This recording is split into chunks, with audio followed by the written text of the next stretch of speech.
Alright guys, I just came out here with the Teknetics T2 SE. I'm gonna do a couple tests with it, run it through my little test garden and see what it'll do. I'll be honest with you, I buried everything in here about 8 months ago and I've really not done much with it. I haven't run all my machines through it even. So I'm gonna kind of learn with you here on the T2 and see how it does. I suspect it's going to do good on a couple and probably suffer on a couple, but let's try it out. I'll fire it up. This machine is, I've got so many hours on this detector. I mean, it's been my primary machine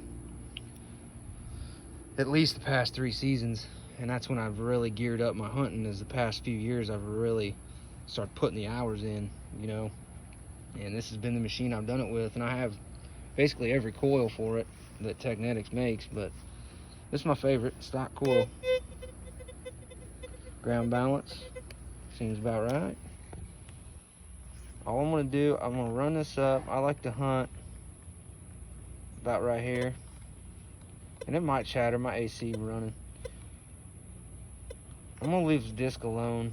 I usually run disc 0, but let's try this. Alright, love this machine. Super easy, super quick. Ain't got to push no dang buttons all the time, and it does produce goodies. So here's a 8-inch quarter. Not a problem. I mean, just with a good tone. Alright, let's try an 8-inch dime. 3-tone, 85 gain, no numbers. Beautiful sound though.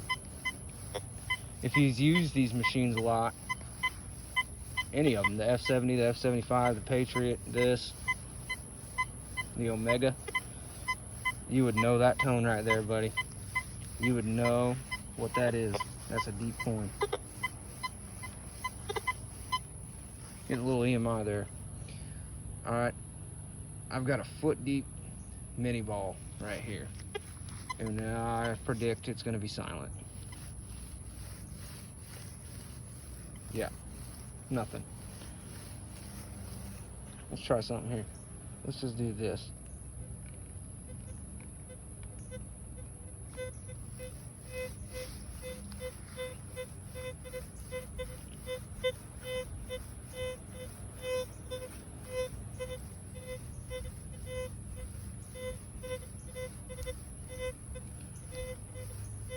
Getting cut down by the interference a little bit.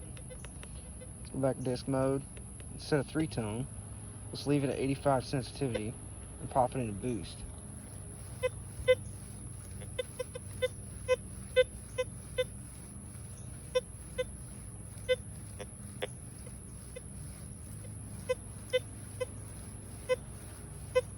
Now, it's not coming through very strong this evening, but I buried that target just for this machine because I know that it will dig 12-inch bullets. I've done it over 100 times, literally. But today it's not wanting to hit that too well.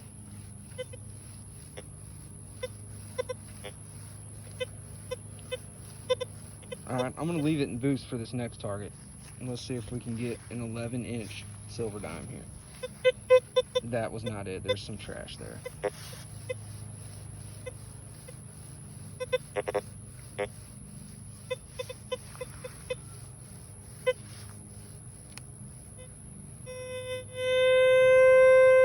Little pinpoint.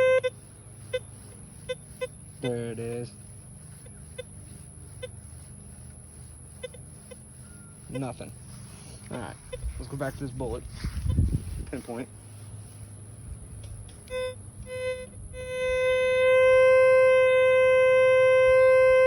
Okay.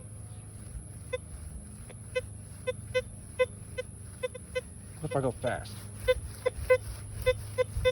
Look at that. Now you can't hunt like that, especially in the woods around here. But when you take a nice broad sweep at it,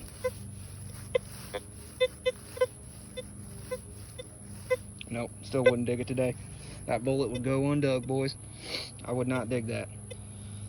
But if you want, like, I've been using this machine lately for a coin machine, because I have found that if I run it at a disc 50, which is common knowledge, if I run it at a disc 50, man, it gets so quiet. Let's just try it. Show you. So I've been hunting an urban area, you know, mid-century stuff, looking for silver, and it's been outdoing my multi-cruiser, in my opinion, on deep coinage. Alright, 8-inch quarter again with that disc 50. Listen to it. I mean, I could probably run it up 99 now. Maybe not with this coil. A little bit of chatter.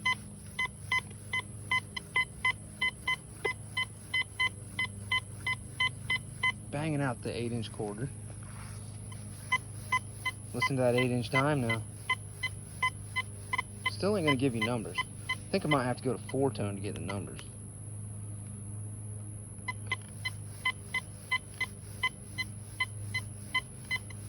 Nope.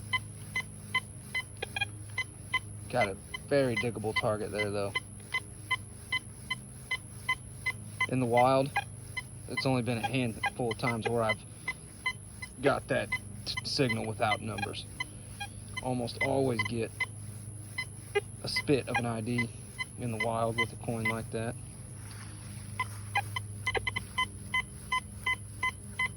Yep, it's a good machine. I mean, I think if this machine ever goes down, or if the multi-cruiser goes down, it's going to get replaced with another T2. I mean, I have that much faith in it. It has found me a lot of my best stuff. Now, that's not to say that other machines don't, because I've got a whole stack of stuff from another machine, that cruiser, that has just really surprised me in sites where this kind of quit producing. Like, at one place on my own property where, I mean, I find good pre-Civil War stuff, and then T2 was kind of slowing down on me. Thought I had it about hunted out. Bought the cruiser, went in there, and I started pulling out like bucket lister items. So, but I'm gonna do a video on it next. We'll go ahead and throw the cruiser through this and see how it does. But real quick, I'm gonna knock this back down here to the fast mode. I'm gonna go down on my sensitivity to like 80, and I'm gonna go down on my disc to 0. We're gonna go up on the deck and put a Indian head down on them screws and see how this thing will separate. Let's try it. And it might get chatty. There could be some bad EMI right here by the house. Oh, it sounds like it's gonna be crazy. It's gonna overload when I set it down. Yep. Let's see if it can even do this. Oh my goodness. So the fast mode is just blistering. You hear that thing? You have 0 depth almost. But look at that. It does good in iron. Let's get over that penny.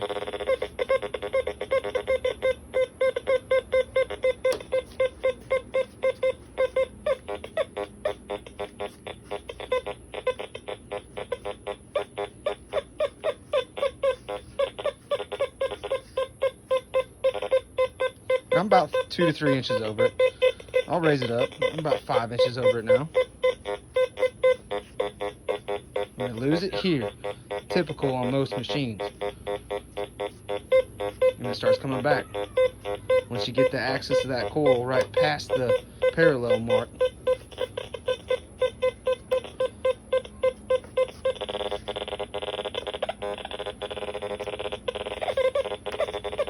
Now I can show you.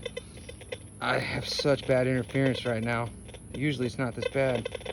But if you do 99 sensitivity in fast mode with this coil, do not be afraid to go in the densest of iron. I'm telling you. Look at that. There's almost no falsing on all that. Alright? When you get over non-ferrous, I'll overload if I get too close.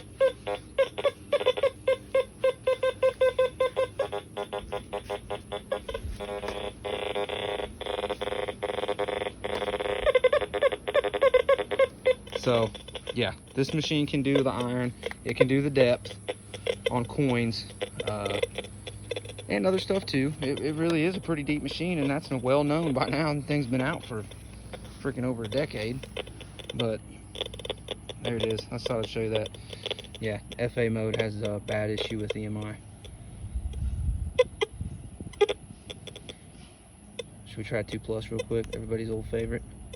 Maxed out 2 Plus disc 0, baby. Hunting like the chick now. Oh wait, he don't use these anymore.